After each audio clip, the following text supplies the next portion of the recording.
ഇന്നത്തെ മത്സരത്തിൻ്റെ സ്ക്രിപ്റ്റ് കിട്ടിയിട്ടില്ലാത്ത ഒരാളാണ് ഹെഡ്മയർ എന്ന് തോന്നുന്നു.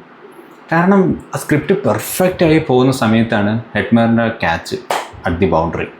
തല അവിടെ ഔട്ടായിപ്പോയി.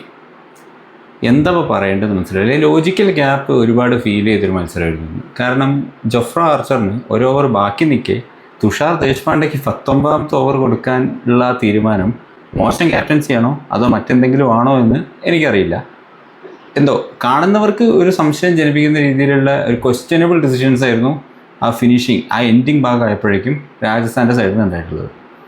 എന്നാൽ അത് മുതലെടുത്ത് കളിക്കാൻ പറ്റുന്ന പ്ലെയേഴ്സ് ആവട്ടെ അവിടെ ഇരിക്കുന്നത്. ഫിനിഷിങ്ങിൻ്റെ അവിടെ സിംഗിൾ ഇട്ട് കളിക്കുകയാണ് ധോണിയും ജഡേജയും.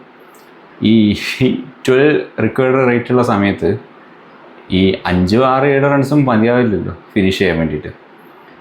ജയിക്കേണ്ട ഒരു മത്സരം ചെന്നൈ കളഞ്ഞു പൊളിച്ചു എന്ന് തന്നെ പറയേണ്ടി വരും. കാരണം ഋതുരാജ് ഗെയ്ക്വാദ് ഒഴികെ വേറെ ആരും കാര്യമായിട്ടൊന്നും കളിച്ചിട്ടില്ല. രാജസ്ഥാൻ്റെ bowling was very good except the ending part. ആ ഡിസിഷൻസ് എനിക്കറിയില്ല, ആക്സെപ്റ്റ് ചെയ്യാൻ പറ്റുന്നില്ല. കാരണം അത്രയധികം ക്വസ്റ്റ്യനബിൾ ആയിട്ടാണ് എനിക്ക് തോന്നിയിട്ടുള്ളത്.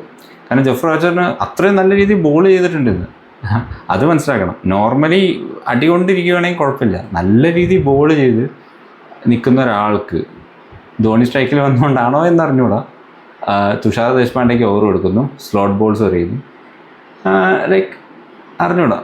പക്ഷെ എന്തായാലും ഒരു കാര്യം ഉറപ്പാണ്, ധോണിക്ക് വിരമിക്കാൻ സമയമായി. മേ ബി ജഡേജ ഇത്ര നേരത്തൊന്നും ഇറങ്ങണ്ട, ഇവർ രണ്ടുപേരെക്കാളും മുന്നേ ജെയ്മി ഓവർട്ടൺ ഇറങ്ങിയ എന്തെങ്കിലുമൊക്കെ സംഭവിച്ചതിന് എന്നാണ് എനിക്ക് തോന്നുന്നത്. എന്തായാലും what first win for Rajasthan royals. That's the only thing that matters at the moment. ഫാൻസിനെയും താങ്ങി നടക്കുമെന്ന് അറിയാം, കാര്യമൊന്നുമില്ല, താങ്ങിക്കും.